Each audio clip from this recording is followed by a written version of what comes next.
Hi everyone, so welcome to GATE CS coaching. So जैसा कि आप लोग जानते होंगे, थंबनेल देखे होंगे कि आज हमारे साथ विप्लव रॉय है। सो जो AIR 61 लाया रैंक, सो वो अपने बारे ही खुद पहले बताएंगे। सो ये इंटरव्यू हम लोग ने कंडक्ट किया ताकि आप लोगों को पता चले कि गेट प्रिपरेशन कैसे करना चाहिए, जो मिथ्स है वो सभी दूर करेंगे हम लोग। तो पूरे वीडियो को अंत तक देखिएगा आप लोग, और ये हिंदी में ही रहेगा। अगर आप चैनल पे न्यू है तो प्लीज सब्सक्राइब तो बनता है, ठीक है, और लाइक भी बनता है, लाइक कर दीजिए। चलिए तो क्वेश्चन शुरू करते हैं पहले विप्लव के साथ। ये विप्लव, आप पहले अपने बारे बताइए।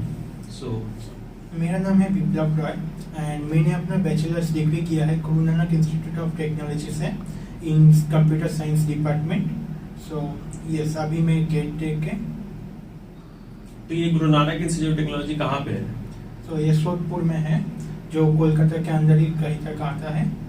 ठीक है, तो मैं अपने व्यूअर्स को बता देना चाहता हूँ, जैसे कोलकाता में JS ग्रुप के कॉलेजेस है, उसमें गुरु नानक कॉलेज एक one of the JS college है, उसके में विप्लव अभी शायद 4th ईयर में है आप। यस, अभी वो 4th ईयर में है, ठीक है। तो दूसरा क्वेश्चन मैं आपके लिए पूछता हूँ, what was the GATE paper you appeared इन?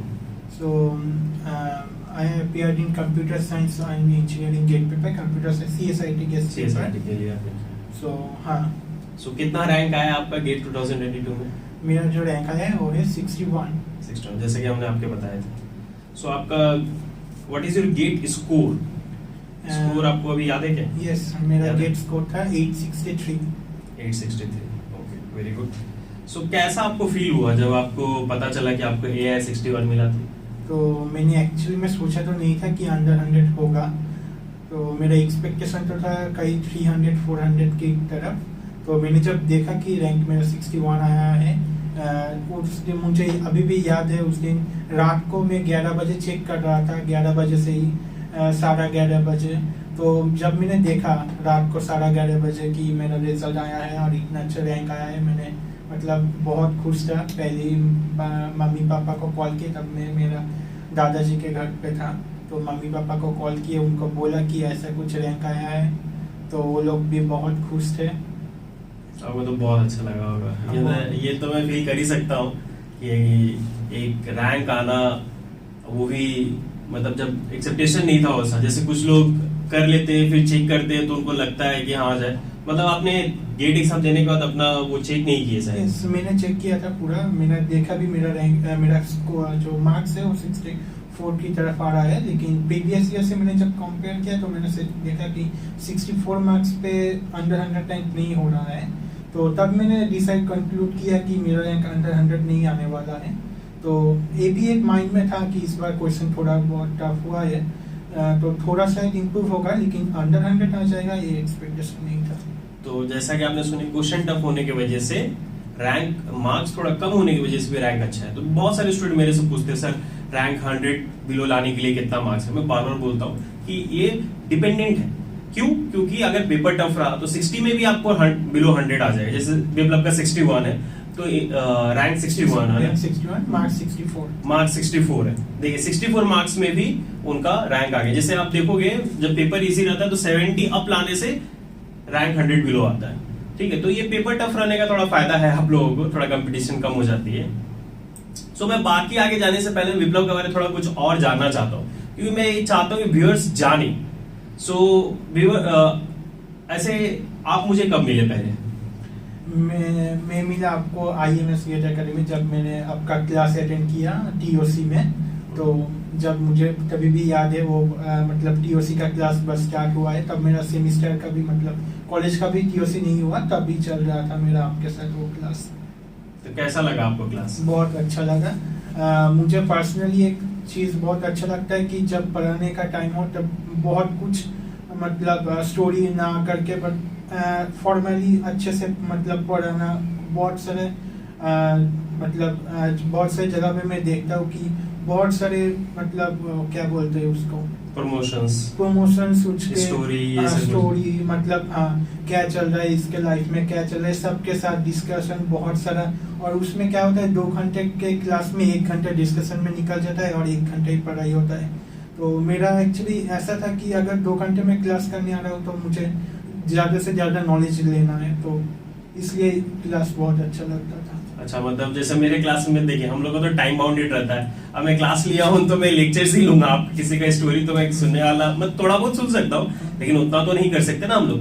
तो ये जैसे मैं जो भी मैं क्लासेस ले रहा हूँ तो उसमें भी मैं बोलता हूँ कि आप लोग जो जनरल डाउट्स हो वो मुझे पर्सनली पूछा करो। देखिए, और ऐसे जो पढ़ने आए उनको डिस्टर्बेंस होता है, ये सच बात है। तो देखिए बिप्लब को ये चीज अच्छी लगी तो मुझे बहुत अच्छा लगा ये सुन के, क्योंकि मुझे ही खुद रियलाइज होता था कि अगर किसी का कोई पर्सनल डाउट है तो क्लास में क्यों डिस्कस करें, बाकी लोगों का भी तो टाइम है, तो आए अपना पढ़े। तो आप जब मेरे से टीओसी पढ़े तो आपको उससे क्वेश्चंस करने में सहायता हुई? हाँ, बहुत क्लास में इतना सारा क्वेश्चन डिस्कस हुआ, मेरा प्रीवियस ईयर सॉल्व करने पे भी कोई प्रॉब्लम्स नहीं आया, तो क्लास का ही जो प्रॉब्लम्स था ऐसा ही कुछ था, तो हाँ बहुत सही। चलिए अच्छा है, मैं आपके सक्सेस में आपको मदद कर पाया। और मुझे एक चीज और अच्छा लगा, जब हम लोग क्लास में पढ़ा रहे थे तो बिप्लब से जब बात हुआ तो मैं बिप्लब को मेरे लोकेशन के बारे में पूछे थे किसी ने, तो मैं बोला था कि मैं काकीनाडा में रहता हूँ, मतलब कोलकाता की एक जगह है, ठीक है, जो आउटसाइड वेस्ट बंगाल है उनके लिए बता रहा हूँ। तो ये मेरे बहुत पास में रहते हैं, सियालदा है वहीं पे रहते हैं, तो हम लोग उस समय ही कनेक्ट हुए। फिर इन्होंने बताए थे कि अपनी मासी उनका जगद्दल में रहती है। तो ये जो पास में जो लोग रह के सक्सेस हुए मुझे बहुत अच्छा लगा, सच बता रहा हूँ मैं, क्योंकि अच्छा लगता है जब अपने कोई भी स्टूडेंट सक्सेस करता है तो। लेकिन एक जैसे आप जैसे डेली मिल पाए, जैसे आज मैं बिप्लब के साथ मिल पा रहा हूँ, क्योंकि पास में मैंने बोला चलिए एक इंटरव्यू कंडक्ट करते हैं, लोगों को बताते हैं कि कैसे क्या प्रिपरेशन किया जाए। तो ये चीज जैसे हम कनेक्ट कर पाए, अभी जैसे जब मैं फिजिकल क्लास लेता हूँ तो कनेक्ट कर पाता हूँ, ऑनलाइन भी ठीक है उसमें भी कनेक्ट होते हैं, लेकिन एक 1-to-1 वो अलग ही होता है, आप समझ सकते होंगे। सो बिप्लब को भी अच्छा लगा होगा बहुत। चलो अच्छी बात है, हम लोग सुबह से अभी हम लोग साथ में मिल रहे हैं, तो मैं तो बहुत कुछ जाना हूँ बिप्लब के बारे में, बहुत डाउन टू अर्थ है वो। मैं इनके बारे में आपको बहुत कुछ सीखने को मिलेगा। जैसे हम लोग सोचते हैं कि यार गेट ऐसा है वैसा है, बहुत आपके डाउट्स क्लियर होंगे। तो मैं पहले भी बिप्लब के बारे ही जाता हूँ, आप पहले इनकी स्टोरी सुनिए, आपको पता लगेगा कि कैसे इन्होंने इस यहाँ तक पहुंचे। सो बिप्लब आप पहले अपने बारे बताइए कि आप क्लास 10 और 12 कहाँ से किए? सो मेरा क्लास 10 एंड 12 एक स्कूल से हुआ जो स्टेट गवर्नमेंट स्कूल था, नारकेलडांगा हाई स्कूल, स्कूल का नेम यही है।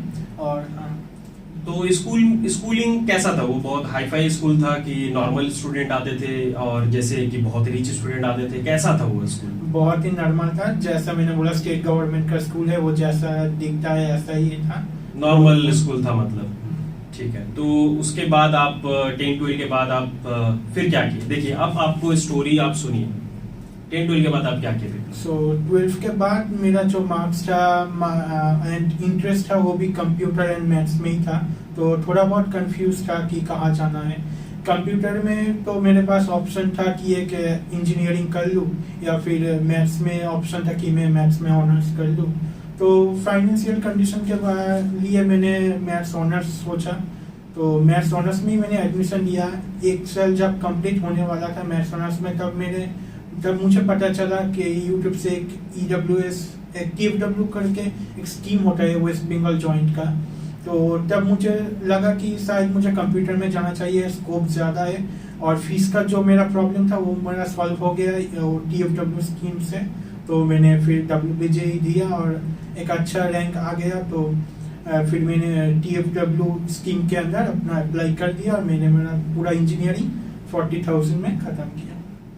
तो मैं बता देना चाहता हूँ जो वेस्ट बंगाल का नहीं है, TFW एक स्कीम होता है जिसमें ट्यूशन फीस वेवियर होता है, मतलब आपकी ट्यूशन फीस नहीं लेंगे गवर्नमेंट, तो वो 3% सीट्स ही रहते हैं। तो जैसा बिप्लब बताया उनकी फाइनेंशियल कंडीशन उतनी स्ट्रांग नहीं थी, तो वो 12 के बाद इंजीनियरिंग करने का नहीं सोचे थे, तो वो BSc कर रहे थे, अब मैथ्स ऑनर्स कर रहे थे।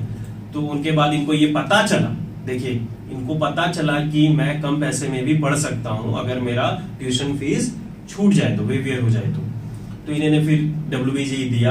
उसके बाद 1 साल के बाद उन्होंने दिए, उनको जो कॉलेज मिला वहां से फिर वो पढ़े, जो जिन्होंने जैसे बताया गुरु नानक में, और 4 साल का डिग्री, अभी जैसे वो फाइनल ईयर में ही है, वो कंप्लीट हो जाएगा सर। कंप्लीट हो गया है कि कंप्लीट हो गया है? हो गया, बस डिग्री मिलना बाकी है, डिग्री मिलना जैसे अभी बाकी है। तो इन्होंने 40,000 में 4 साल का डिग्री ले लिया, जो जनरली हमें 4 लाख मिनिमम ही लग जाता है, 4 लाख मिनिमम लग जाता है ना, वेस्ट बंगाल में मिनिमम 4 लाख लग जाता है। तो आप सोचिए ये एक अपॉर्चुनिटी है। मैं गवर्नमेंट को भी थैंक्स देना चाहता हूँ कि एक ऐसा स्टूडेंट जो ब्राइट स्टूडेंट है उनको फाइनेंस की वजह से अपना रुकना ना पड़े। तो ये सब जो स्कीम्स है ये बहुत अच्छी है। तो मैं गवर्नमेंट को भी प्रेस करना चाहता हूँ, जिन्होंने भी ये किया, मुझे ये पता नहीं है कि इन्होंने ये इंट्रोड्यूस किया, किसने ये लागू किया, लेकिन ये बहुत अच्छा स्कीम है, ताकि जिनका फाइनेंशियल कंडीशन खराब भी है वो पढ़ पा रहे हैं, क्योंकि टैलेंट है।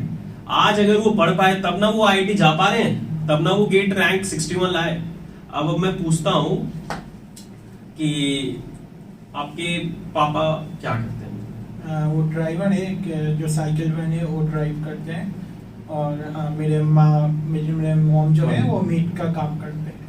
तो आप देखिए, सो आपको पता चल ही रहा होगा, जैसे मेरा एक और भी स्टूडेंट है, वो खुद रिपेयरिंग का काम करता है मोबाइल का, तब जाके वो पढ़ता है। जैसे मैं बिप्लब को बताया कि मैं पढ़ा रहा हूँ अभी, पहले मैं थोड़ा बीच में ऑफलाइन बंद कर दिया था कोविड की वजह से, तो मैं अभी शुरू किया हूँ, फिजिकल में पढ़ा रहा हूँ। तो एक स्टूडेंट मेरे पास आते हैं, वो बर्धमान से आते हैं, इतना दूर ट्रैवल करते हैं, ट्रैवल करके आते हैं, और वो फोन शॉप में काम करते थे, वहां से वो सीखे, फिर उसी से वो करके आ रहे हैं। जैसे वो दूसरी कोचिंग में भी कॉल किए, लेकिन वहां क्या था, उनका फीस ज्यादा था, तो वो फिर मेरे पास आए।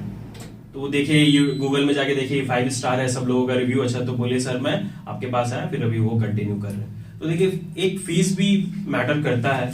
अब बिप्लब, जैसे बिप्लब शायद आप स्कॉलरशिप से पढ़े हो, तो बिप्लब बता रहे थे कि हर जगह वो स्कॉलरशिप की वजह से पढ़ पाए, और अभी भी वो IIT में जो एडमिशन लिए, इन्होंने मुझे बताया है कि IIT में, आप पहले बताइए आप कौन से IIT में एडमिशन लिया है? मैंने एडमिशन लिया है IIT खड़गपुर में, क्योंकि मेरा होम टाउन से बहुत नियरेस्ट है। तो और टॉप 5 में ज्यादातर प्लेसमेंट का बहुत फर्क तो नहीं रहता, तो मैंने IIT खड़गपुर चूज किया। तो मतलब आप IIT क्यों जाना चाहते थे? मतलब मेन रीजन आपका प्लेसमेंट है कि PSUs है कि क्या है? गेट मतलब देने का रीजन होता है ना, अब गेट देने का रीजन क्या था? मेरा एक तो IIT का बहुत, एक बार गया था, मुझे अभी भी याद है, मैंने जब बीटेक में फर्स्ट ईयर में था, तो एक्चुअली मेरा फर्स्ट ईयर से मतलब मेरा फोकस तो प्लेसमेंट था, क्योंकि फर्स्ट ईयर में मुझे गेट के बारे में पता नहीं था, तो मेरा फोकस प्लेसमेंट था, तो इसलिए मैं बहुत वर्कशॉप, ट्रेनिंग ये सब अटेंड करता था। तो मैंने एक वर्कशॉप अटेंड किया था, मुझे याद है, जो ऑर्गेनाइज हुआ था IIT खड़गपुर में। तो क्षितिज करके जो होती है ना, हाँ, क्षितिज तो करके IIT खड़गपुर में ऑर्गेनाइज, 1-2 दिन का, और फेस्ट नहीं, वर्कशॉप एक वर्कशॉप की। हाँ, अच्छा।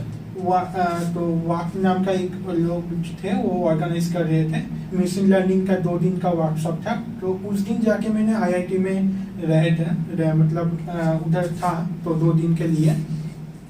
तो मैंने तब मेरा कॉलेज को मैं जैसे देखता था वो पूरा चेंज हो गया, क्योंकि BSc में मैंने जिस कॉलेज में गया था, उधर 2 ही बिल्डिंग थे, जो मतलब 2 to 3 फ्लोर का 2 बिल्डिंग था। अब गुरु नानक में भी जहाँ उधर ही, मतलब इतना ही कॉलेजेस है, इंफ्रास्ट्रक्चर उतना खास नहीं। तो मैंने जब IIT में गया, तो मैंने देखा ये कॉलेज नहीं है, तो अंदर ही एक सिटी है। हाँ, तो बहुत बड़ा एरिया है। हाँ, तो उधर से मुझे फर्स्ट मोटिवेशन आया, लेकिन उधर से मुझे गेट के बारे में पता नहीं था, इसलिए मैं सोचा कि अब तो जा नहीं सकता, जो हो गया वो हो गया। लेकिन बाद में जब मुझे गेट के बारे में पता चला, तब मुझे वो अपॉर्चुनिटी देखी कि IIT में जा सकता हूँ, और एक प्लेसमेंट का तो वो है ही रीजन कि उधर से जाके बहुत अच्छा पैकेज ले लूँगा। तो मतलब मेन आपका एक प्लेसमेंट की तरफ था, इसीलिए आप गेट के थ्रू गए, और IIT भी जाना आपका मन था। हाँ। तो आप जो आपका गोल है उसके पाथ में आपको IIT भी मिल गया, और आपको उम्मीद करते हैं कि आपको अच्छे प्लेसमेंट भी मिले। सो अब व्यूअर्स को बताइए कि IITs में जैसे आपने गेट निकाला, उसके बाद आप कैसे क्या प्रोसीड्योर किए, तो जो आपको IIT खड़गपुर मिला? मतलब लोग जान, जैसे लोगों को पता ही नहीं, लोगों को लगता है कि गेट दे दिए अब हो गया भाई, तो अब गेट देने के बाद आपको क्या क्या करना पड़ा वो बताइए।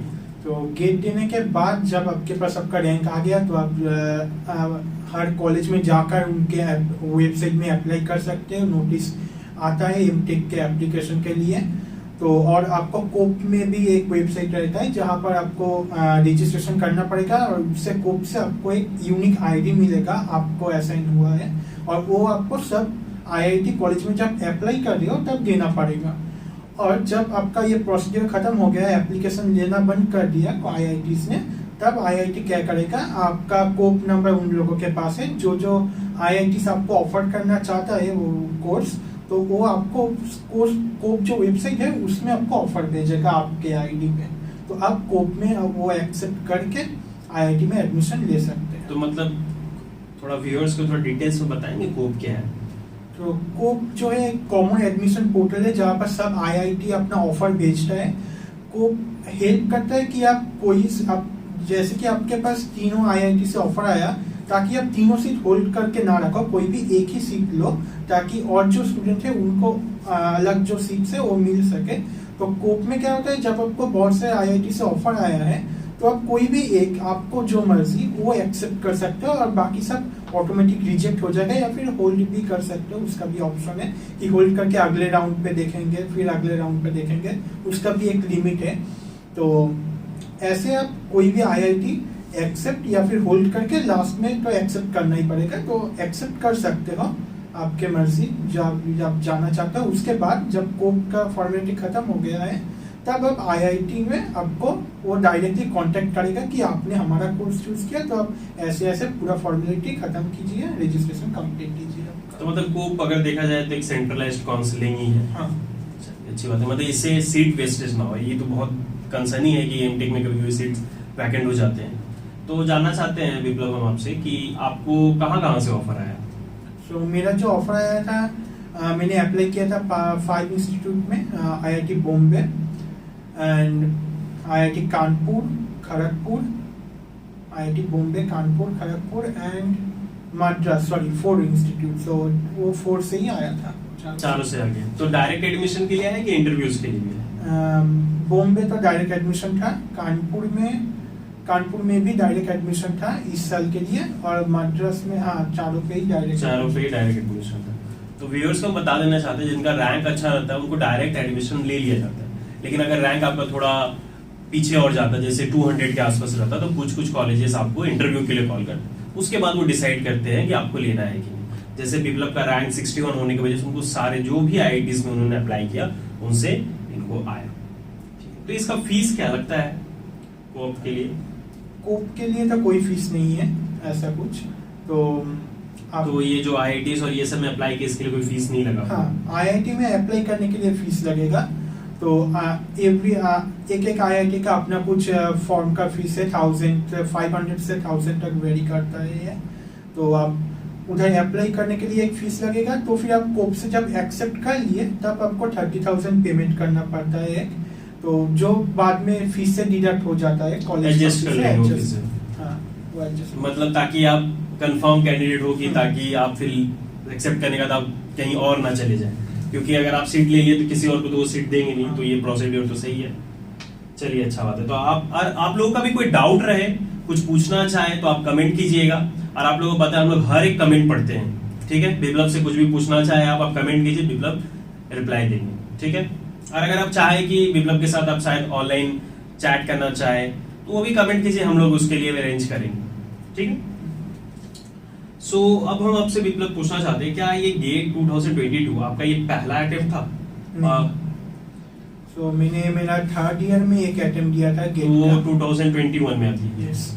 तो आप देखिए ये विप्लव का सेकंड अटेम्प्ट है। अब बहुत लोगों को लगता है सर एक बार में अगर नहीं निकला तो फिर वो करते ही नहीं है मेहनत। मैं बहुत सारे लोगों को देखा हूं कि वो सेकंड अटेम्प्ट, थर्ड अटेम्प्ट में एक अच्छा स्कोर लाते हैं। तो ये विप्लव का सेकंड अटेम्प्ट है, ये इन्होंने गिव अप नहीं किया। फर्स्ट अटेम्प्ट आने के बाद भी इन्हें और कॉन्फिडेंट आया कि अगर इन्होंने मेरे स्टोरी थोड़ा बताया, तो मैं चाहता हूँ चलिए विप्लव भी बताए। सो विप्लव आप बताइए, आप कैसे फर्स्ट 3rd ईयर में दिए, तो कैसे क्या हुआ? तो मैंने जब फर्स्ट टाइम 3rd ईयर में दिया था तब मेरा प्रिपरेशन थोड़ा 2020 का अक्टूबर के तरफ स्टार्ट किया। अक्टूबर, नवंबर, दिसंबर। तो मेरे पास 5 to 6 मंथ्स था। तब मैंने कुछ सब्जेक्ट्स तो कर लिए थे, लेकिन कुछ इंपॉर्टेंट सब्जेक्ट्स भी मुझे छोड़ना पड़ा, जैसे कि सीओए, नेटवर्क्स, इनमें बहुत ज़्यादा मार्क्स भी रहता है। ये सब सब्जेक्ट्स भी मुझे छोड़ना पड़ा, मैथ्स का भी बहुत सारा छोड़ना पड़ा। तो बहुत सारा चीज़ छोड़ के मैंने सोचा कि दे देते हैं, देखते हैं क्या होता है। तो मैंने जब दिया, मैंने घर पे आके देखा कि कैसा गया। तो जब रिजल्ट आया, सब कैलकुलेशन मैंने किया, तो मैंने देखा कि मुझे जितना सब्जेक्ट्स का नॉलेज था, जो सब्जेक्ट्स मैंने पढ़ के गए थे, उन सब्जेक्ट से 61 का क्वेश्चन आया है, जिसमें से मुझे 48 मिला है। तो मैंने सिर्फ 13 मार्क्स रॉन्ग किए थे और लूज किए थे। तो मैंने सोचा कि अगली बार अगर मैं और जो 39 इस बार छोड़ के गया था, 61 मार्क्स पढ़ के गया था, और जो 39 छोड़ के गया था वो भी पढ़ जाऊँ, तो मुझे IIT श्योर मिल जाएगा। तो उधर से मुझे बहुत कॉन्फिडेंस आ गया। और उससे पहले भी मैं थोड़ा कॉन्फ्यूज था कि प्लेसमेंट करूँ या फिर क्या करूँ, मतलब एक रहता है अगर फाइनेंशियल कंडीशन ठीक ना हो तो एक प्लेसमेंट का टेंशन रहता है। तो जब मैंने वो थर्ड ईयर का जब रिजल्ट देखा तो मेरे मन में और कोई भी कंफ्यूजन नहीं था, मुझे पता चल गया कि मुझे गेट ही करना है और ये जरूर होगा। तो इनको उसके बाद इनको कॉन्फिडेंट आया। तो जनरली ये मैं बार बार बोलते हैं, कॉन्फिडेंट रहना बहुत जरूरी है।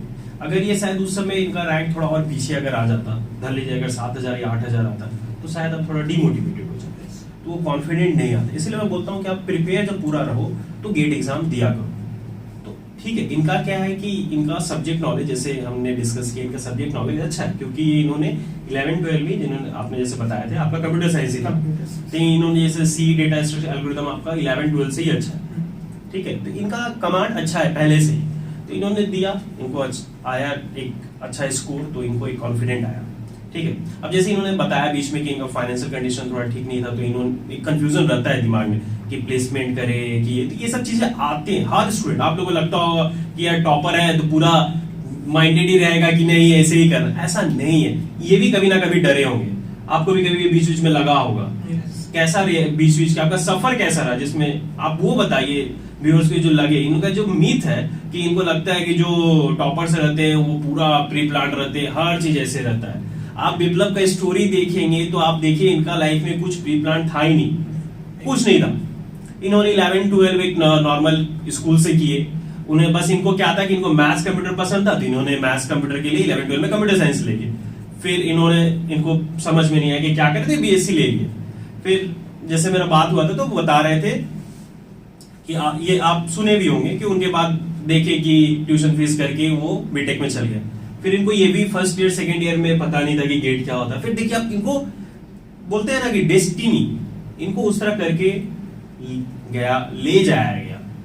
सो आई बिलीव कि ये बहुत अच्छा करेंगे फ्यूचर में। और मेरा ये उम्मीद है, जनरली ये नहीं है कि मैं वीडियो बना रहा हूं तो मैं बोल रहा हूं, एक मैं फील कर रहा हूं कि आप देखोगे विप्लव को 2 साल के बाद एक अच्छी कंपनी या फिर एक अच्छी जगह पे देखो, जो विप्लव चाहता है। ठीक है, सो इन्होंने जैसे बोला कि थोड़ा फाइनेंशियल कंडीशन वीक है, तो अब IIT का फीस भी होता है। IIT का कितना फीस है पर सेमेस्टर विप्लव? एडमिशन के लिए IIT खड़गपुर में जहाँ मैं ले रहा हूँ एडमिशन है, एडमिशन के लिए 60,000 लगा है और पर सेमेस्टर 42 करके है। पर सेमेस्टर 42 है, तो एडमिशन के लिए जो 60,000 लगा वो एडजस्ट हो जाएगा क्या? हाँ, वो एडजस्ट हो जाएगा। मतलब कहाँ से? मतलब जो सेमेस्टर फीस से। हाँ। तो जैसे 60,000 आपने दिया तो फर्स्ट सेमेस्टर का 42 वहाँ चला जाएगा, फिर जो बचा है वो सेकंड सेमेस्टर में यूज हो जाएगा। नहीं, 60,000 जो था वो मतलब फर्स्ट एडमिशन फी जो होता है कुछ एक फिक्स होता है कि एडमिशन के टाइम रहता है कुछ सिक्योरिटी डिपॉजिट, तो वो जो 60,000 है उसमें 42 तो सेमेस्टर फी हो गया और जो सिक्योरिटी डिपॉजिट मतलब कॉलेज अब छोड़ेंगे तब शायद वो आपको देंगे। अच्छा। तो आपने फीस के लिए क्या किया, मतलब जैसे आपने बताया कि फाइनेंशियल कंडीशन ऐसा था, तो आप कैसे इसको फिर किए? तो मेरा जो फैमिली है उनके पास थोड़ा बहुत था, तो वो भी दिए बहुत कुछ, और मुझे थोड़ा इंस्टीट्यूट से भी हेल्प मिला, जहाँ पे लाइक इंस्टीट्यूट का जैसे इनको रैंक लाए तो लोगों ने अवार्ड दिए इनको। सो इनको अवार्ड मिला, उनसे मदद हुआ। फिर और आपने क्या प्लान किया?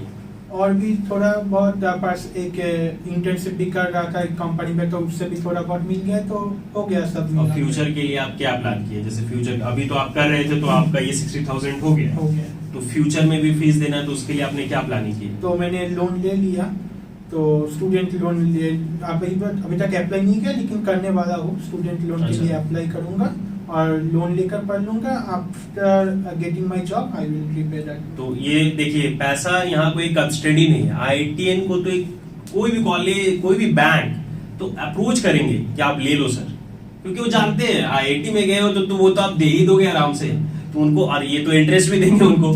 सो क्या विप्लव कितना इंटरेस्ट है स्टूडेंट का? एक्चुअली तो स्टूडेंट लोन में 9.5 रहता है ऐसा कुछ, और जो एक होता है स्कॉलर स्टूडेंट SBI का, जो मैंने अभी बस एक्सप्लोर किया, जो जिसमें स्कॉलर स्टूडेंट अगर तुम आईआईटी की आईआईएम से हो तो आपको 7.5% तक का इंटरेस्ट मिलता है। और वेस्ट बंगाल अगर तुम वेस्ट बंगाल में हो तो वेस्ट बंगाल का एक स्टूडेंट क्रेडिट कार्ड करके जो होता है उसमें आपको 4% इंटरेस्ट रेट पे लोन मिल सकता है। तो ये स्टूडेंट क्रेडिट कार्ड क्या है मतलब ये गवर्नमेंट का कोई स्कीम है क्या? ये स्टेट गवर्नमेंट का एक स्कीम है जहाँ पर आपको अगर आपको लोन चाहिए तो आप अप्लाई कर सकते हो। एक्चुअली बैंक आपको 9% की 8% जो भी होता है उस रेट पे लोन देगा, लेकिन जो एक्स्ट्रा जो 4 to 5% है वो आपको गवर्नमेंट आपकी तरफ से दे देगा और 4% बस आपको देना है।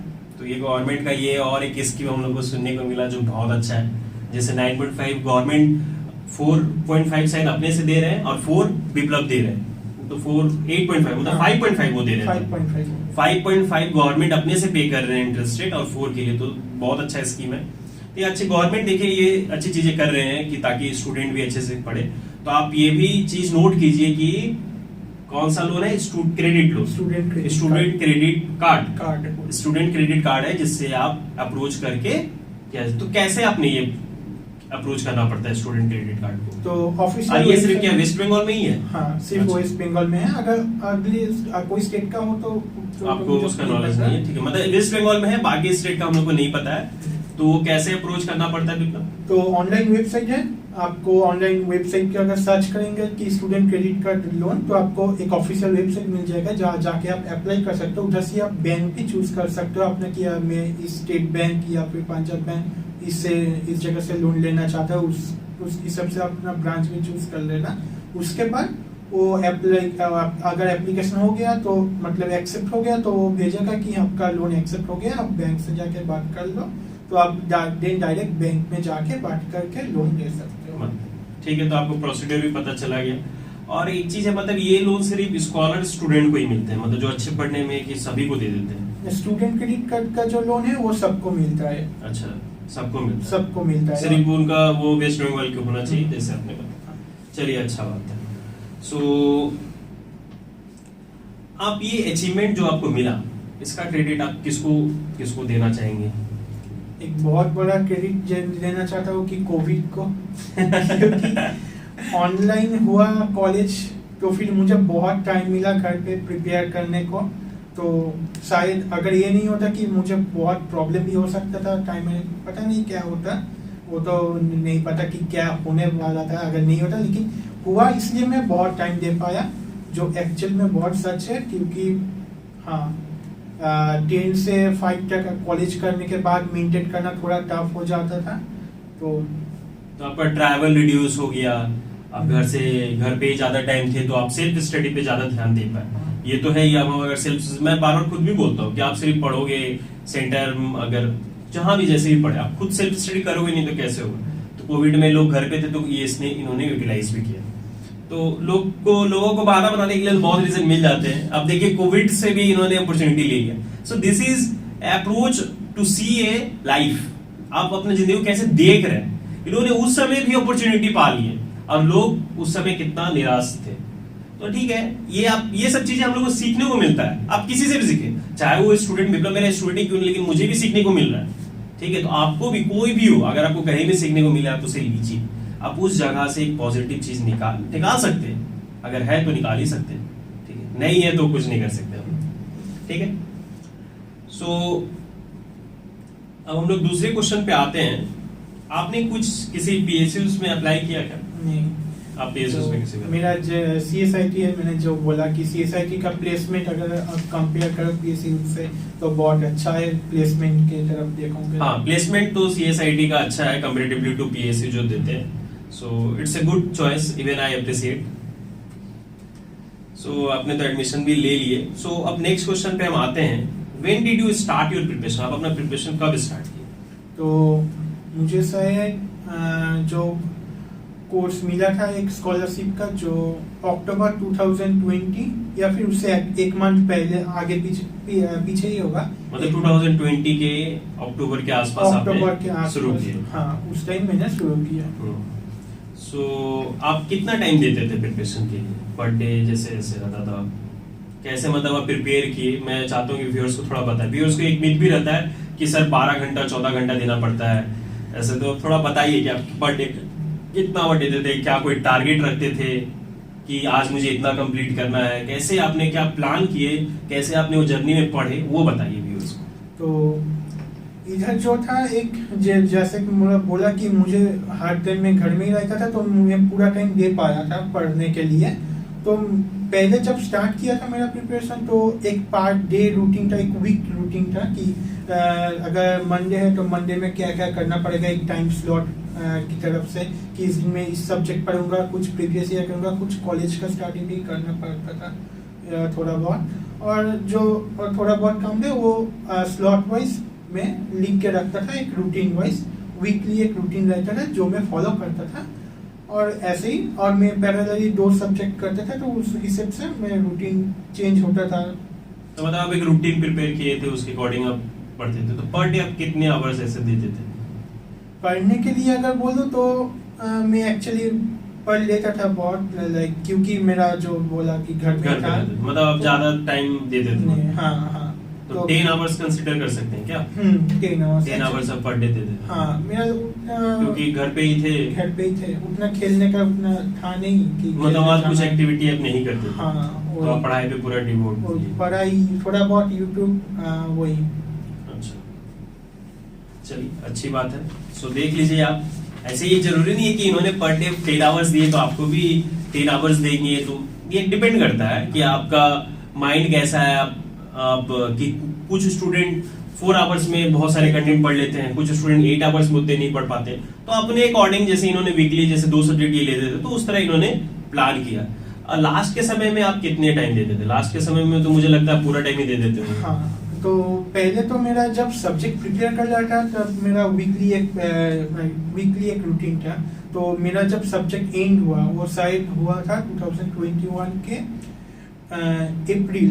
हाँ, अप्रैल। इसमें आप सिलेबस कंप्लीट हो गया था? पूरा सिलेबस प्रीवियस ईयर दोनों ही कंप्लीट हो गया। सिलेबस खत्म किया तो प्रीवियस ईयर कर रहा था, एक साथ ही कर रहा था वो दो। तो सब खत्म हो गया मेरा अप्रैल 2021 में। 22 में आप गेट देने वाले थे। आपके लिए अभी भी बहुत टाइम था उसके। तो तब मैंने क्या किया कि वीकली रूटीन बनाना बंद किया और मंथली रूटीन स्टार्ट किया, जहाँ पे मंथली फर्स्ट 10 डेज में रिवीजन के लिए रख रहा था कि 1 तारीख को टीओसी रिवीजन, 2 तारीख को कंपाइलर डिजाइन रिवीजन, ऐसे मंथली रूटीन स्टार्ट किया। 10 तक हो गया, 10 सब्जेक्ट से तो 10 तक हो जाता था।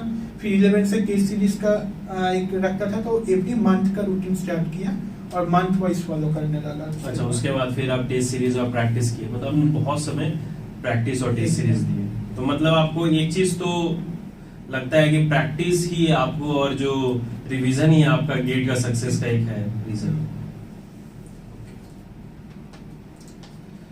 सो आप व्यूअर्स को थोड़ा गाइड कर सकते हैं कि किस तरह आप भी अपना प्लानिंग कीजिए, जिस तरह आप किए, तो कुछ आप बता सकते हैं हिंट्स कि आप अपने अकॉर्डिंग कैसे क्या करें? तो मेरे अकॉर्डिंग मैंने जैसा किया, क्योंकि मैं रात को ज़्यादा जाग नहीं पाता, तो नींद आ जाती है, तो मैंने सुबह के टाइम में पढ़ता था। तो अगर मैं आप कितने बजे उठते थे? 6 बजे उठ जाता था और 7 बजे 7 से मेरा रूटीन स्टार्ट होता था। तो 7 से हो सकता है 7 से 9 2 घंटे का एक कोई भी सब्जेक्ट या कोई भी चीज हो। फिर 9 से 10 थोड़ा ब्रेक ले लिया, हो सकता है टिफिन करना पड़ता है और ब्रेकफास्ट कर हाँ, लिए। ब्रेकफास्ट ये सब के लिए हो गया। फिर 10 से 1 तक चलता था एक स्लॉट, तो उस स्लॉट में शायद कुछ सब्जेक्ट्स रहता था। 1 के बाद फिर ब्रेक चाहिए, क्योंकि लंच करना है, लंच आने जाना, ये सब करके तो फिर 2:30 या फिर 3 से स्टार्ट होता था नेक्स्ट स्लॉट, जो फिर 5 और 5:30 तक चलता था। फिर 1 घंटा और 30 मिनट्स का ब्रेक लेके फिर 6 और 6:30 से रात के 10 तक और एक स्लॉट था। मतलब आप तो बहुत टाइम डिवोट करते थे पूरा डे। हाँ, क्योंकि आपका स्लॉट है और आप कुछ एक्टिविटीज और उसके बीच में आपने नहीं डाली, सिर्फ लंच लिए तो उसके लिए पावर नैप जैसे आप ले रहे और कर रहे। तो ये कॉलेज बंद था तो इसीलिए आप इतना कुछ कर नहीं पाया, ये तो बात है। सो कॉलेज के टाइम, मतलब जब आप 2020 से शुरू किया तब कोविड आ ही गया था और 2020 तक भी कोविड था, तो मतलब आपका शेड्यूल ही कंटिन्यू चलता गया, बहुत टाइम दिया। मतलब इनके लिए सक्सेस के पीछे तो घर से काम करना था। कुछ लोग वर्क फ्रॉम होम पसंद नहीं करते हैं, इनको वर्क फ्रॉम कॉलेज बहुत पसंद आया ना विप्लव। सो नेक्स्ट पे आते हैं। Name some important topics that you feel are are a must read for any student attempting GATE exam in computer science? मतलब क्या क्या इंपॉर्टेंट टॉपिक आपको लगता है जो एक स्टूडेंट को मिस ही नहीं करना चाहिए? सो पहले तो है सी डी एस एल्गोरिदम में कुछ मिस नहीं होना चाहिए। ये तीनों जो है मतलब बेसिक है सी का, मतलब कंप्यूटर साइंस का। अगर आप एमटेक में चले भी जाओ तब आपको प्लेसमेंट लेना है या फिर हायर स्टडी में जाना है, जो भी करना है, ये तीनों सब्जेक्ट तो मतलब बहुत छोड़ना ही नहीं है, मतलब कोई भी हाल से। मैं तो हाँ। बोलता हूँ कि जैसे गीता हो गया, कुरान हो गया, बाइबल हो गया, उस तरह हम लोग का सीएस के लिए सी डेटा स्ट्रक्चर एल्गोरिथम छोड़ना ही नहीं कुछ भी। तो ये सब डीएस का डीबीएमएस का थोड़ा बहुत तो लगेगा, तुम्हारा प्लेसमेंट के लिए भी लगने वाला है और ऐसे भी करना ही पड़ेगा। और टॉपिक वाइज अगर बोलूँ, कोई कंपाइलर डिजाइन थोड़ा लाइट सब्जेक्ट है, उसमें अगर कुछ छोड़ना चाहते हो तो अगर टाइम नहीं है सफिशिएंट, अगर मैं बोलूँगा अगर सफिशिएंट टाइम है और एम है कि अंडर 100 रैंक लाना या अंडर 200 रैंक लाना, तो कर लो सब अगर टाइम है। अगर इनफ टाइम नहीं है तो ऐसे कुछ जो सब्जेक्ट्स है लाइक कंपाइलर डिजाइन, जो जिसमें ज़्यादा वेटेज नहीं है, और ऐसे टॉपिक छोड़ सकते हो अगर टाइम नहीं है। नहीं, यहाँ छोड़ने का बात नहीं आ रहा है, मतलब आपको कौन सा टॉपिक जैसे इम्पोर्टेंट लगा? जैसे मैं बोलूँ कि टीओसी में आपका कौन सा इम्पोर्टेंट टॉपिक है, अच्छा, तो आप क्या बोलोगे कि ये टॉपिक उस सब्जेक्ट से एकदम छोड़ना ही नहीं चाहिए? तो ऐसे तो विप्लव जो करना चाह रहे हैं वो मैं आपको बता देता हूँ। विप्लव एकदम सही बात बोल रहे हैं कि अगर आपको रैंक 100 के अंदर लाना है तो कुछ छोड़ो ही मत, पूरा करके जाओ। तो मेन टारगेट यही रहना चाहिए कि मुझे पहले पूरा सिलेबस कंप्लीट करना, उसके बाद ही कुछ करना। मैं भी ये क्लास में एक ही चीज ही बताता हूँ स्टूडेंट को कि पहले सिलेबस कंप्लीट करो। आपने भी सिलेबस 2021 में अप्रैल में खत्म किया, 2020 अक्टूबर से शुरू किया, सो ऑलमोस्ट आपने कितना समय ले लिए? 7 to 8 मंथ्स में आपने कंप्लीट किए।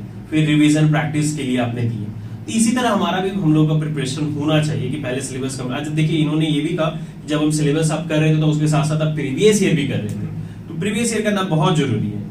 ठीक है, तो ऐसे बहुत सारे सब्जेक्ट टॉपिक्स हैं, तो लेकिन हम कोशिश करते हैं कि पूरा ही कंप्लीट करें। और लास्ट के टाइम पे हम विप्लव के साथ एक वीडियो करेंगे कि कोऑर्डिनेट कर पाए, क्योंकि अब विप्लव आईआईटीज में जाने वाला है, आईआईटी खड़गपुर में। तो आपकी क्लासेस कब से शुरू होने वाला है आईआईटी खड़गपुर? 1 अगस्त से शुरू होने वाला है, 2022 से, 22 ओनली। सो इसलिए देखेंगे कि अगर शेड्यूल हम लोग का बन पाया, अगर हम दोनों फ्री रहे, क्योंकि हमने विप्लव से पहले ही बात की थी कि इंटरव्यू लेना है, तब मैं बहुत बिजी था क्योंकि मेरे बैंगलोर में क्लासेस चल रहे थे सैटरडे संडे। तो अभी सैटरडे संडे मैं कोलकाता में क्लासेस ले रहा हूँ, तो हम लोग कोऑर्डिनेट कर पाए क्योंकि ट्रैवल थोड़ा मेरा कम हो गया। सो उसी तरह जब विप्लव आईआईटी में जाएगा तो प्रेशर थोड़ा रहेगा, तो देखेंगे कि अगर हम लोग कोऑर्डिनेट कर पाए तो आपके लिए भी कुछ इंपॉर्टेंट टॉपिक्स का हम लोग अरेंज कर पाएंगे। ठीक है, सो नेक्स्ट क्वेश्चन है विप्लव की, how important do you feel mock test? Mock test obviously are very important, क्योंकि जो प्रीवियस ईयर में जो कर रहे हो एक ही टाइप का क्वेश्चन हो तो जा रहा है, क्योंकि अब कहीं ना कहीं एक कंफर्ट जोन में आ जा रहे हो कि ऐसे ही क्वेश्चन आ रहा है तो ऐसा ही क्वेश्चन, तो कुछ नया ट्राई करने के लिए मॉक टेस्ट इम्पोर्टेंट है। क्योंकि आप कुछ नए क्वेश्चन देखोगे तो एक नया टेस्ट आएगा क्वेश्चंस का कि ऐसे भी हो सकता है। अगर मैं बोलूँ, मेरा जो नोट्स था, ठीक है, तो उसका पूरा नोट्स जो है, मैंने जब मॉक टेस्ट मेरा खत्म हुआ, मॉक टेस्ट रिव्यू करने के बाद मेरा नोट्स का शायद और भी 12 to 20 पेजेस और ऐड हुए हैं, क्योंकि और भी नया कॉन्सेप्ट सीखा मॉक टेस्ट से। मॉक टेस्ट में वो जनरली कुछ नया टॉपिक्स और ये सब वो ऐड कर देते हैं ताकि थोड़ा डिफिकल्टीज लेवल बढ़ाया जाए, क्योंकि अगर एग्जाम में अगर थोड़ा पेपर टफ आ जाए तो आप उसे हैंडल कर सको। तो मॉक टेस्ट जनरली गेट से टफ ही होता है, तो आपका भी मॉक टेस्ट गेट से टफ ही होगा, जनरली ऐसा ही रहता है। ठीक है, सो आपने देखा मॉक टेस्ट कैसे जरूरी है। तो is it true that if one solve the previous year gate question there is a good chance of cracking gate exam successfully? मतलब आप गेट प्रीवियस ईयर कर रहे हो तो उससे चांसेस बढ़ता है? यस ऑब्वियसली, सो गेट में ज्यादातर क्वेश्चन रिपीट ही होता है, लेकिन फिर भी लाइक रिस्क के लिए हम कर लेते हैं, थोड़ा टेस्ट सीरीज बहुत करना पड़ता है, लेकिन ऐसे थोड़ा बहुत क्वेश्चन रिपीट ही होने वाला है। तो मतलब आप देखिए विप्लव पे एक चीज आप मार्क कीजिए, गेट में क्वेश्चंस रिपीट होते हैं, थोड़ा बहुत रिपीट होते हैं, लेकिन होते तो है। पैटर्न रिपीट होता है, जैसे आपने बोला कॉन्सेप्ट रिपीट होता है, तो प्रीवियस ईयर क्वेश्चंस मतलब बहुत हेल्पफुल हो रहे हैं। नेक्स्ट है which book did you follow for the GATE preparation, मतलब गेट प्रिपरेशन के लिए आप हर एक सब्जेक्ट के लिए कौन कौन सा बुक फॉलो किया? अगर नहीं किए तो ये भी बोल सकते हैं, आपने क्या बुक फॉलो की है? नहीं, मैंने एक्चुअली बुक नहीं फॉलो की है क्योंकि जैसे अभी मैं आपको, हम लोग का अभी इससे पहले बात चल रहा था, तो मैं एक बुक दिया था तो विप्लव बोले कि मुझे बुक उतना प्रेफर नहीं होता, तभी मैं ये क्वेश्चन से पूछा। तो आप बुक प्रेफर नहीं की, तो मतलब जो आप वीडियोस और ये सबसे जैसे पढ़ रहे थे आप उसी तरह फिर पढ़े? तो मैंने तब तो बुक नहीं पढ़ा था, क्योंकि मुझे एक्चुअली नोट से ही हो जा रहा था मेरा काम। लेकिन हाँ, गेट देने के बाद मैंने सोचा कि बहुत लोग पढ़ रहे हैं, शायद अच्छा होगा, इसमें भी बहुत हेल्पफुल हो सकता है। तो मैंने गेट देने के बाद कुछ बुक्स मंगाए, और हाँ, अभी मैं वो बुक्स पढ़ रहा हूँ। कौन से बुक मंगाया? जैसे अभी जो मंगाया, एक एल्गोरिथम का कोडमैन जो है वो मंगाया एक बुक, वही। तो अभी पढ़ना स्टार्ट किया हूँ, कुछ फाइनेंस का भी बुक, जैसे कि थोड़ा नॉलेज पढ़ने के लिए अभी स्टार्ट किया। चलिए, अच्छी बात। अभी क्वेश्चन है कि how should one schedule answering the GATE exam, what section to attempt first and what next? Means एक होता है ना कि हमारे पास तो गेट में 2 सेक्शंस होते हैं, एप्टीट्यूड रहता है और टेक्निकल रहता है। तो आपको क्या लगता है कि कौन सा अप्रोच अच्छा है, हमें आंसर गेट में कैसे करना चाहिए? पहले एप्टी करना चाहिए, पहले टेक्निकल करना चाहिए, किस तरह करना चाहिए? तो इसमें भी मैंने एक्चुअली बहुत वीडियोस देखा था कि कैसे क्या करना चाहिए, लेकिन मुझे पर्सनली जो हेल्पफुल हुआ मेरे लिए, कि जैसे क्वेश्चन आ रहा है ऐसे करते जाओ। तो मतलब आप टेक्निकल सेक्शन पहले शुरू किए कि एप्टीट्यूड करता गया, एप्टीट्यूड का 15 खत्म हुआ, फिर टेक्निकल स्टार्ट हुआ, वो करता गया। मैंने एक किए 2 मार्क्स के फिल्टर, वो मैंने नहीं किया। जो क्वेश्चन मतलब ये सीक्वेंस में आप पाते कि आप उसी सीक्वेंस में करते हैं। तो पहले सीक्वेंस में आपको एप्टी मिला सेक्शन ए, फिर सेक्शन बी में आप जाके करते हैं, मतलब आपने कोई स्पेसिफिक ऐसा कुछ ट्राई नहीं किया। तो आपको क्या लगता है ये अप्रोच ही करना चाहिए स्टूडेंट को? एक्चुअली उसमें उनका पर्सनल भी हो सकता है कि उनको कौन से वाला से अच्छा मिल रहा है फीडबैक। टेस्ट सीरीज उन सब के लिए होता है, टेस्ट सीरीज देना। टेस्ट सीरीज से आप पता लगा सकते हो कि आपको कौन सा अच्छा हो रहा है। जब मैंने टेस्ट सीरीज दिया था, मैंने एक दो बार ट्राई भी किया था कि X मार्क्स का पहले कर लूँ या फिर 2 मार्क्स। तो मैंने तब देखा कि क्वेश्चन स्किप करना मुझे उतना ठीक ठाक नहीं लगता, और स्किप करके फिर 1 मार्क को फिर दोबारा आना वो टाइम वो लेके जा रहा था। हाँ, मेरे लिए वो उतना फायदेमंद नहीं रहता था। तो मैंने वो वाला स्कीम छोड़ दिया, और मैंने बस सीक्वेंस वाइज स्टार्टिंग से मतलब। तो एक चीज है, जैसे विप्लव एप्टी फिर ऐसे किए, मैं आपको एक और एडवाइस दे सकता हूँ। जैसे किसी का टेक्निकल अच्छा रहता है, किसी का एप्टीट्यूड अच्छा रहता है, तो आप जिसका जो अच्छा है आप उससे शुरू करो तो कॉन्फिडेंट आ जाएगा। आप जैसे इन्होंने क्या सीक्वेंस वाइज करो, लेकिन आपका जो कमांड इसमें अच्छा है, अगर एप्टी अच्छा है तो पहले एप्टी शुरू करो, इनका दोनों अच्छा था तो ये एप्टी से ही शुरू कर दिए, ठीक है। So what difficulties and problem did you face to achieve your goal? ये बहुत बड़ा रहता है, लोगों को लगता ही नहीं है कि इनको कोई डिफिकल्टीज हुए होंगे। सो आपको क्या डिफिकल्टीज और प्रॉब्लम फेस करना पड़ा? तो मैं पहले से कहीं भी टॉपर तो नहीं था, कॉलेज में आकर थोड़ा एक सेम में हो गया था एक। और जब मैं अगर मेरा स्कूल का बात करूँ, क्लास 8-9, उस टाइम में मेरा रोल नंबर जो मार्क्स के बेसिस पे ही होता था, वो आता था कहीं 48-50 में। कितने स्टूडेंट थे तब? तब स्टूडेंट थे हमारे 3 सेक्शन थे, 3 सेक्शन मिला के एक्चुअली 48 आता था मेरा सिर्फ सेक्शन सी में। सो मेरा था सेक्शन सी में। सेक्शन सी में कितने स्टूडेंट थे? सेक्शन सी में स्टूडेंट था 60। 60 में 48 आते थे अकॉर्डिंग टू द मार्क्स। हाँ, तो ऐसा नहीं था मेरा, तो इसलिए मैंने जब वो प्रिपरेशन एक्चुअली क्वेश्चन का मतलब आप डिफिकल्टीज क्या फेस किए, प्रॉब्लम्स क्या फेस किए? तो 10 में तो मेरा उतना क्या बोलते हैं उसको, हैबिट नहीं था कि बैठने का उतना, हाँ, उतना पढ़ने का। तो क्लास 10 से पहले थोड़ा बहुत आया कि अब सेकेंडरी देना है, थोड़ा तो पढ़ना, तो सीरियसनेस आता है यार, अब तो पढ़ूं, टाइम आ गया। तो 8-9 की तरफ से तो मैं ऐसा ही एक स्टूडेंट था जो बैक बेंचर्स भी आप बोल सकते हो। एक आप बोल सकते हैं कि एवरेज स्टूडेंट थे हम जैसे। तो बहुत सारे लोगों का ऐसा रहता है कि स्कूल में उतने पढ़ते नहीं है, उसके बाद फिर वो छक्का मार देते हैं। तो विप्लव भी वैसे ही कुछ बता रहे हैं। तो फिर मैंने 11-12 में भी थोड़ा बहुत और बढ़ाया कि हाँ अब और थोड़ा सीरियस होना है। और मैंने जब कॉलेज में आया, कंप्यूटर मतलब इंजीनियरिंग कॉलेज में, तब मैं पूरा सीरियस हो चुका था कि हाँ अब करना है, कुछ प्लेसमेंट लेना है। तब अब जो मैंने मेरा गेट का प्रिपरेशन स्टार्ट किया तो मेरा एक जो प्रॉब्लम था कि वो मेंटेन करना है कंसिस्टेंसी, वो बहुत बड़ा प्रॉब्लम सभी स्टूडेंट का रहता है।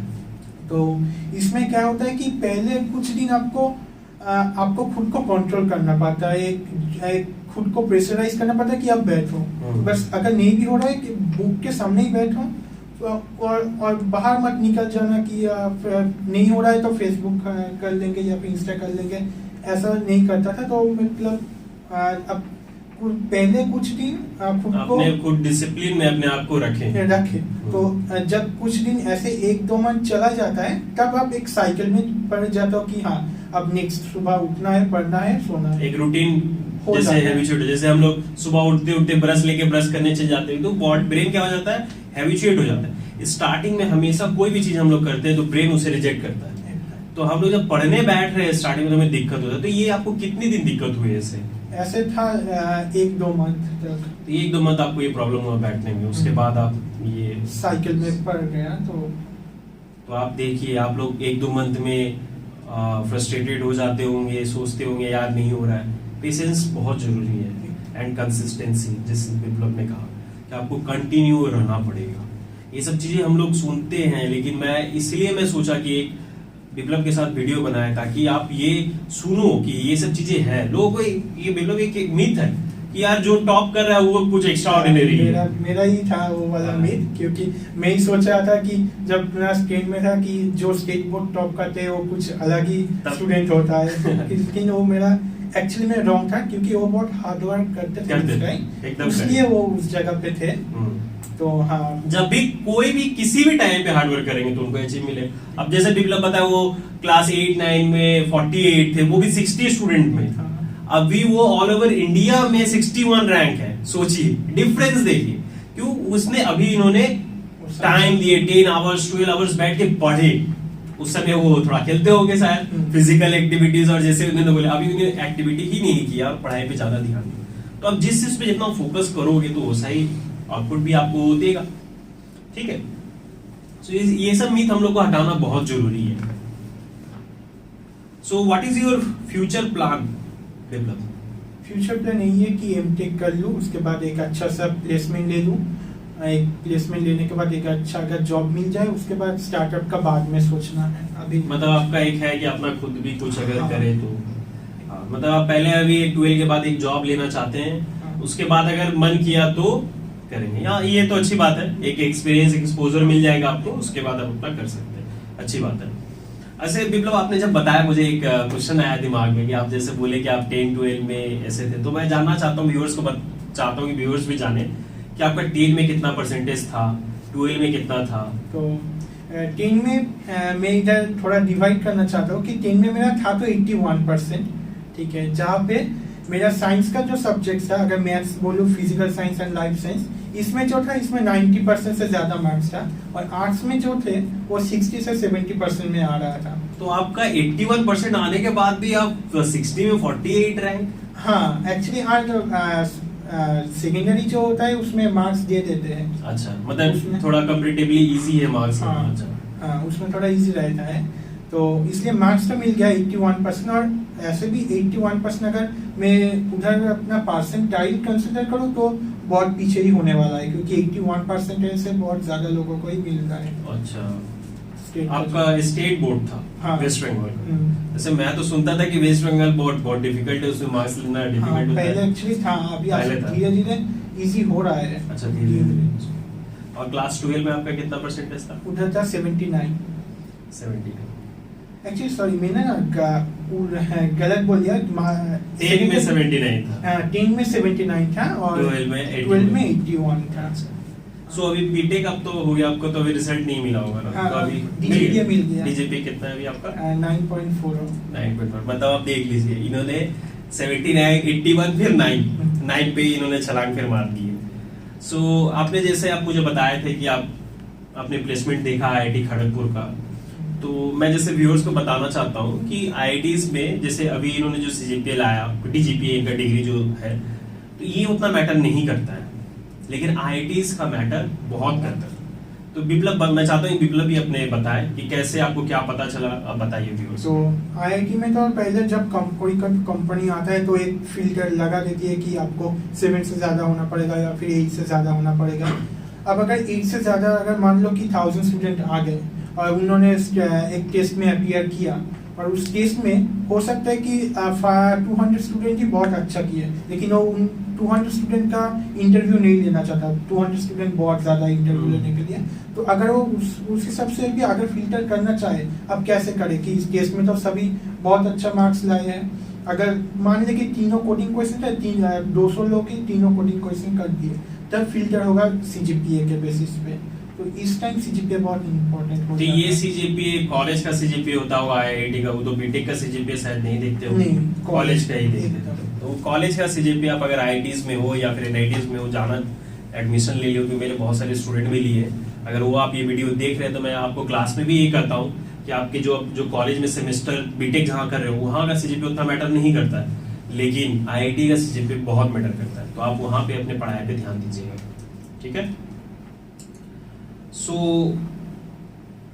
आपको क्या लगता है कितना टाइम सफिशिएंट है गेट रैंक, गुड रैंक लाने के लिए? मतलब धर लीजिए 100 बिलो लाने के लिए कितना टाइम लगेगा एक एवरेज स्टूडेंट को? एक एवरेज स्टूडेंट बोले तो अगर ऑन एन एवरेज 1 साल, या फिर कोई भी चाहे तो 9 तो 10 मंथ्स पे हो सकता है। 10 मंथ्स में भी हो सकता है और 1 साल में भी एवरेज स्टूडेंट निकाल सकते हैं।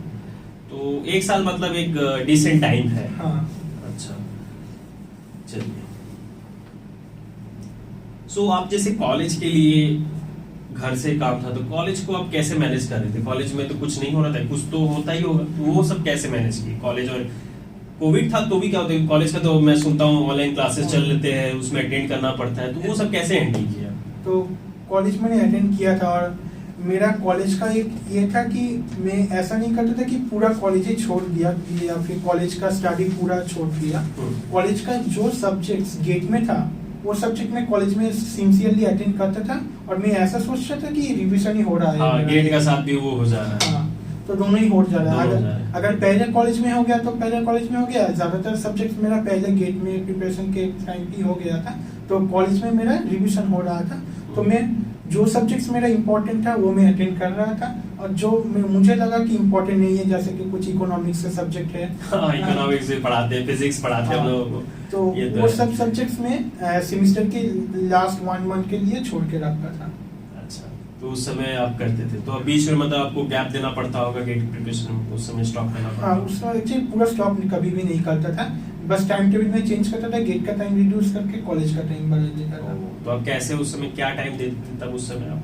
हो सकता है अगर गेट में तब हो सकता है कि दिन में बस 4 आवर देता हूँ, और बाकी जो तो जैसे अगर कल आपका इकोनॉमिक्स का एग्जाम है तो आप पिछला दिन भी आप गेट का पढ़ते हो? नहीं, टोटल नहीं होने वाला, तो उस टाइम पिछला दिन पूरा ही इकोनॉमिक्स को देना पड़ेगा। अच्छा, मतलब अगर एग्जाम नेक्स्ट डे तो आप पूरा उसी को दे देते जो एग्जाम है, अदरवाइज अब जैसे 1 वीक बचा है तो आप उसको कम, गेट को कम दे देते, इस पे ज्यादा देते ताकि वो भी हो जाए। तो ये भी एक अच्छा चीज है। आप लोग जैसे सेमेस्टर आता है तो आप लोग गेट प्रिपरेशन टोटली बंद कर देते हैं, आपको लगता है सर सेमेस्टर आ गए हडल से, तो देखिए कैसे मैनेज करना है ये सब चीजें, सब बिप्लब आपको बता रहे हैं इस तरह उन्होंने मैनेज किया।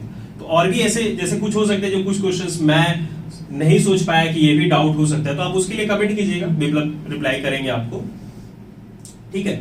सो और मैं पूछना चाह रहा हूँ बिप्लब से, जैसे आप जो फ्री टाइम में आप क्या एक्टिविटीज करते थे? जैसे आपने जब पावर नैप लिए तो यूट्यूब देखते थे, वो आपने जैसे बताया, और जैसे क्या करते थे? सिर्फ पढ़ना तो थोड़ा बोरिंग नहीं लगता था कभी कभी? हाँ, एक्चुअली लगता था, लेकिन मेरा वो थोड़ा मोटिवेशन भी था, क्योंकि मेरा जो फाइनेंशियल कंडीशन ठीक नहीं था, तो मेरा एक मोटिवेशन था कि उसको ठीक करना है। ये तो है, जब नेचुरल, मैं बारों बोलता हूँ, जिंदगी ही इंसान को सिखाती है।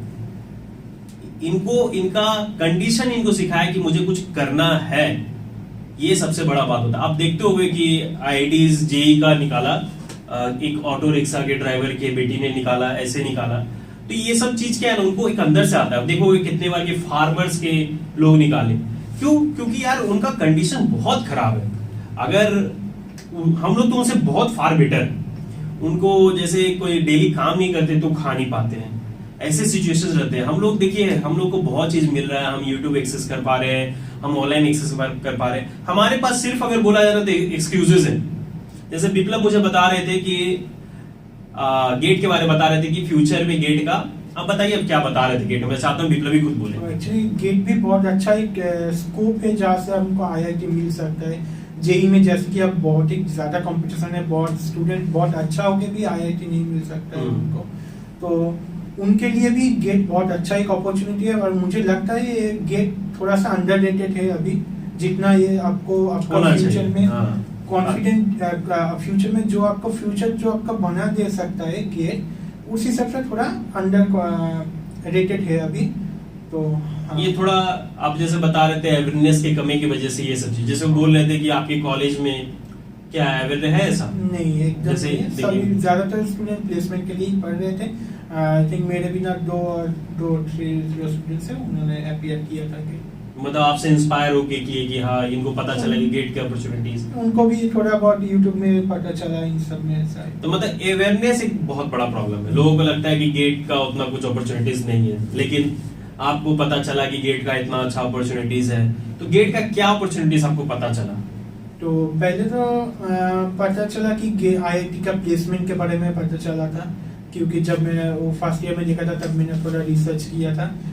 उसके बाद जब मैंने देखा कि गेट से आईआईटी से एमटेक कर सकते हैं, तब मैंने एमटेक का प्लेसमेंट का थोड़ा डेटा देखा कि कैसा एमटेक का प्लेसमेंट रहता है, क्या वो इक्वल टू बीटेक रहता है। तो मैंने तब मुझे पता चला कि कुछ भी फर्क नहीं रहता है, थोड़ा बहुत जो फर्क रहता है वो भी मतलब निग्लिजिबल है। तो हाँ, तो इसलिए मैंने सोचा था क्यों गेट नहीं, जेई नहीं दिया तो इसका मतलब ये नहीं कि आईआईटी नहीं जा सकता, तो एमटेक देकर जाओ। Very good. तो आप देखिए, सुनिए, मैं क्लास में बताता हूँ कि बीटेक वाले स्टूडेंट और एमटेक वाले स्टूडेंट सबको इक्वल अपॉर्चुनिटी आईआईटीज में दिया, थोड़ा बहुत डिफरेंस रहता है। तो वो भी जो चीज कर सकते हैं आप भी वो चीज कर सकते हैं। आप सोचिए, आपको एक सेकेंड चांस मिला, आप आईआईटी के जेई मेन के थ्रू नहीं जा पाए, लेकिन गेट के थ्रू तो आप चले गए, तो वहां से फिर उनसे कम्पीट करके हम लोग जाएंगे। मतलब प्लेसमेंट सभी का साथ में ही होता है, ठीक है। आईआईटीज में मैं बता देता हूँ, आईआईटीज में प्लेसमेंट सभी का साथ में होता है। आप एग्जाम निकाले, उसका जो इंटरव्यू प्रोसीड्यूर है तो आपको मिल जाएगा। तो आप बस अपने एबिलिटी को बढ़ाइए उसको, और अपना स्टडी को करके, कोडिंग करके आप थोड़ा इम्प्रूव कीजिए। और एक लोग मुझसे जैसे पूछते हैं मतलब कि सर मैं गेट का ही प्रिपरेशन कर रहा हूँ तो मेरा कोडिंग उतना अच्छा भी नहीं है, ध्यान नहीं है, तो आपको क्या लगता है कि इससे कोई दिक्कत होगा उनको?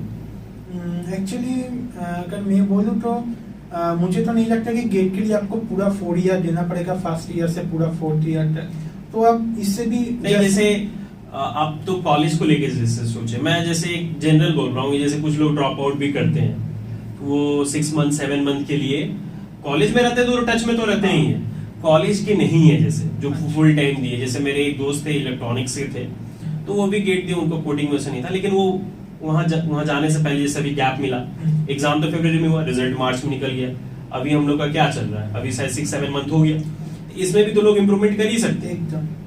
तो लोगों का यही एक डाउट रहता है, सर मैं गेट का प्रिपरेशन कर रहा हूँ तो उसके साथ ये कर सकते हैं क्या? जरूर कर सकते हैं। तो मतलब गेट के साथ भी अगर नहीं हो पा रहा है, अगर कोडिंग नहीं हो पा रहा है, तो आप आईआईटी में जाके भी प्रिपरेशन कर सकते हैं। और गैप भी बहुत सारा मिलता है, उधर भी कर सकते हैं, आप मैनेज कर पाएंगे एकदम।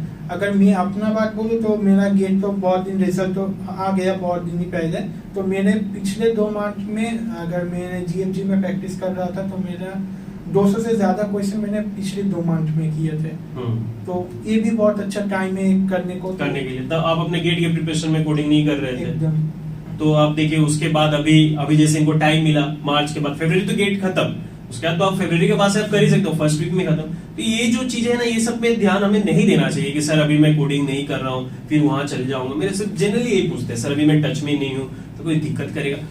आप एग्जाम दे दो, उसके बाद आपके पास 6 मंथ हाथ में टाइम है, आप उसको इम्प्रूव करो। लोग सिर्फ कोर सब्जेक्ट नॉलेज लेके तो गेट पे जाते हैं, आईआईटीज पे जाते हैं, फिर उसके बाद आप इम्प्रूवमेंट करो, और वहां पे भी जाके तो पढ़ना ही है। ऐसे तो बिप्लब अभी नहीं गए वहां, जैसे मैं थोड़ा आपको बता दूं, वहां जाके आपको बहुत सारी कोडिंग करने हैं, तो ये पहले से प्रिपेयर्ड है, आप भी पहले से प्रिपेयर्ड होके जाना, क्योंकि 6 मंथ टाइम मिला तो इन्होंने किए, 6 month is enough coding improvement करने के लिए, 6 मंथ इज इनफ। ठीक है। तो ये अगर दिमाग में आपका आता है कि यार मैं नहीं कर रहा हूँ कोडिंग या किसी के, तो आप इस सब चीज को अपने आप को समझाओ, थोड़ा अपने आप को समझाना बहुत जरूरी है। जैसे बिल्कुल क्या बोले, 2 मंथ अपने आप को डिसिप्लिन में रखें, समझाए अपने आप की नहीं आ रहा है तब भी हम बैठेंगे, बैठना है कि सिटिंग एक आदत उन्होंने बनाया, तो उसी तरह आप भी अपने आप को समझाओ कि अभी हमें गेट निकालना है, गेट निकालना है, मैं मेहनत करूंगा, मैं कोडिंग करूंगा, इंप्रूवमेंट कर लूंगा, 6 मंथ इज इनफ।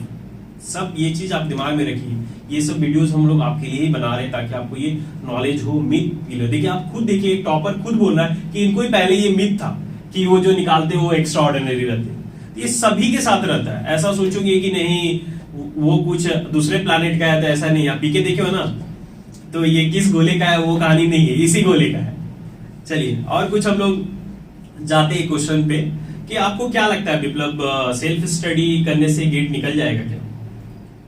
निकल सकता है गेट, लेकिन अगर मैं बोलूँगा अगर अफोर्ड कर सकते हो तो एक कोचिंग ले सकते हो, क्योंकि एक ऑर्गेनाइज नोट्स भी आपको हेल्प करेगा बहुत। और अगर आपको आप अफोर्ड नहीं कर सकते हो, उसके लिए भी डिमोटिवेटेड नहीं होना है, आप सेल्फ स्टडी में भी कर सकते हो, जरूर कर सकते हो। बहुत सारा फ्री रिसोर्सेस अवेलेबल है।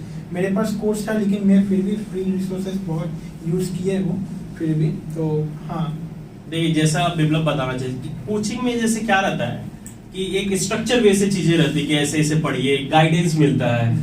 वो चीजें सिर्फ सेल्फ स्टडी में थोड़ा मिसिंग रहता है। अब बहुत सर्च करना पड़ेगा किसी टॉपिक्स को, तो उसमें थोड़ा टाइम ज्यादा आता है। तो जनरली हम लोग देखते हैं कि सीरियस स्टूडेंट कोचिंग में चले आते हैं। जैसे मैं पढ़ा रहा हूँ तो मैं देख रहा हूँ जितने सीरियस रहते हैं बहुत कम ही रहता है जैसे जो एफोर्ड नहीं कर पाए। तो लेकिन उसके लिए भी कोचिंग वाले लोग ने जैसे किए, देखिए आपको फ्री स्कॉलरशिप विप्लव फ्री में पढ़े। तो अगर आपका ऐसा है तो आप स्कॉलरशिप एग्जाम जो भी आप कोचिंग में पढ़ना चाहो, हम लोग किसी कोचिंग को ब्रांड नहीं कर रहे, आप जिस कोचिंग में पढ़ना चाहो आप उसमें जाके उसका स्कॉलरशिप एग्जाम दो, फिर वहां से करो, तो थोड़ा पढ़ के कर लो। तो एक क्या रहता है, एक स्ट्रक्चर वे से आएगा और उस तरह जाने से एक सर्च का टाइम बचेगा। अब यूट्यूब में सर्च करोगे ये पढ़ना है, अब 10 वीडियो रिकमेंड करेगा, उसमें से फिर जानना है कि किसका कंटेंट सही है किसका गलत है। कभी कभी आप देखते होंगे कि कुछ लोग गलत बता देते हैं। तब विप्लव ये, क्या मैं उनका नाम नहीं लेना चाह रहा हूँ क्योंकि वो भी बहुत पॉपुलर है। सो वो कुछ पढ़ा रहे थे तो उनका कुछ चीजें गलत हो जाते हैं कभी कभी। सो ये सब चीजें है, एक जेन्युइन रिसोर्स और एक ऐसा ही रिसोर्स में अंतर होता है ना। तो ये सब चीज पे ध्यान दीजिएगा आप लोग। आप एस्पिरेंट्स को कोई एडवाइस देना चाहते हैं विप्लव? एडवाइस यही है, बस डिमोटिवेटेड नहीं होना है, कंसिस्टेंटली अपना काम करते जाना है। तो अगर आप हार्ड वर्क करेंगे तो रिजल्ट जरूर मिलेगा, तो नो डाउट मिलेगा ही। तो हाँ, अपने आप को बस डिसिप्लिन में रखना है। तो विप्लव आप जब ये बताए कि अपने आप को हमेशा मोटिवेट रखना है, तो आप बीच में जब इतना लंबा प्रिपरेशन था तो उसमें बीच में कभी डिमोटिवेट हुए? एक्चुअली मैंने नहीं हुआ, उतना डिमोटिवेटेड मैंने फील कभी नहीं किया, क्योंकि जैसे मैंने बोला कि फर्स्ट टेस्ट के बाद ही एक बहुत बड़ा मोटिवेशन आ गया। उसके बाद भी मैंने जब सारे सब्जेक्ट खत्म किए, तो मैंने एक्चुअली जब सब्जेक्ट कर रहा था मैं बहुत सीरियसली सब्जेक्ट कर रहा था, जब प्रिपरेशन कर रहा था या फिर प्रीवियस ईयर कर रहा था, तो बहुत सीरियसली उस टाइम में मैंने बहुत सीरियसली किया। इसलिए तो मैंने जब टेस्ट सीरीज स्टार्ट किया तो टेस्ट सीरीज में भी मेरा फर्स्ट टेस्ट से ही अच्छा मार्क्स आना स्टार्ट हो गया था, क्योंकि वो वाला जो जगह था, जब प्रिपरेशन का जगह था और प्रीवियस ईयर का जगह था, उस जगह पर मैंने फोकस किया था। तो टेस्ट सीरीज पे भी मैंने कॉन्फिडेंस ही पाया थोड़ा बहुत, और जो नहीं हो पा रहा था, 1-2 टेस्ट अगर खराब जा भी रहा था उसको मैं एनालाइज करके कर रहा था कि हाँ बाद में ठीक कर दूंगा। और जैसे आपने गेट प्रीवियस ईयर क्वेश्चंस किए, तो आप पूरे ये ड्यूरेशन में कितने बार गेट प्रीवियस ईयर क्वेश्चंस किए?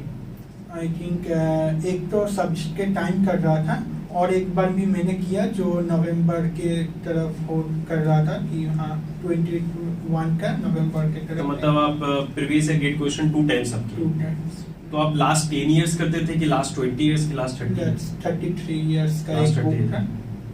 सो लास्ट 30, जैसे मैं हमेशा ही अपने स्टूडेंट, मैं भी शायद अपने लेक्चर में कहा था कि आप लास्ट 30 इयर्स की गेट क्वेश्चंस आप किया कीजिए, हाँ। कि उससे बहुत कुछ मिलता है। ये तो आप जैसे कुछ लोग लास्ट 10 इयर्स क्विक करते हैं, तो ठीक है, अगर टाइम नहीं है तो आप ठीक है लास्ट 10 इयर्स किए, लेकिन अगर टाइम है तो लास्ट 30 इयर्स प्रिपरेशन। हाँ, तो आपके पास टाइम था तो टाइम बहुत। सो आप कुछ चाहते हो विप्लव, जो और कुछ बताना चाहते हो तो बोलिए। मुझे तो लग रहा है कि मैं तो सब कुछ पूछा।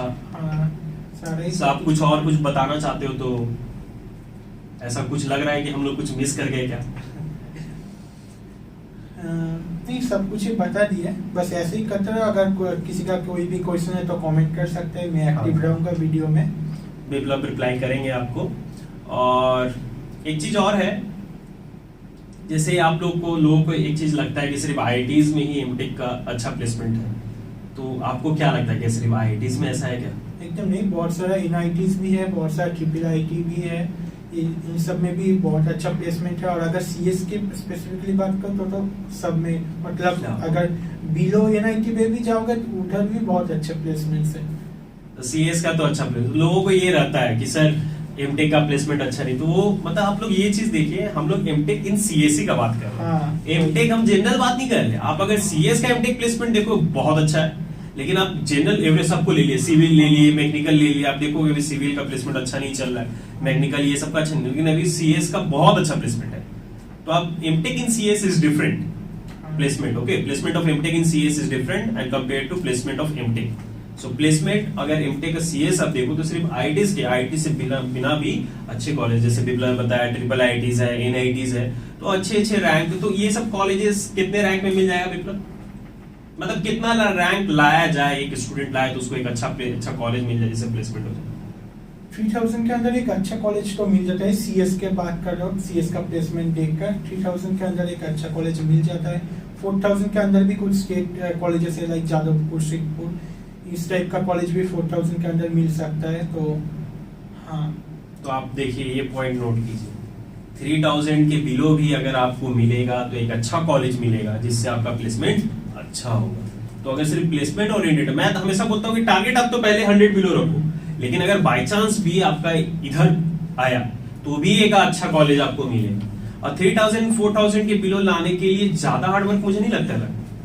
एक अगर डिसेंट आदमी मेहनत करेगा तो ला देगा, लेकिन 1000 के बिलो लाने के लिए थोड़ा ज्यादा मेहनत करना पड़ेगा आपको, ठीक है? तो आप ये सभी चीज ध्यान रखिए कि सिर्फ आईआईटीज एक नहीं है कि जिसमें अच्छा प्लेसमेंट है, आईआईटीज के बिना भी बहुत कॉलेजेस है जिसमें अच्छी प्लेसमेंट है, ठीक है? चलिए, तो अब हम लोग वीडियो को क्लोज करते हैं बिप्लब, तो ठीक है, कुछ और ऐसा करते हैं तब close. So thank you everyone and thank you very much Biplab. आज बिप्लब आए हैं ट्रैवल करके हमारे यहाँ इस वीडियो को एक वंडरफुल बनाए। सो आप सभी का बहुत बहुत धन्यवाद कि आप लोगों ने पूरा वीडियो को देखा।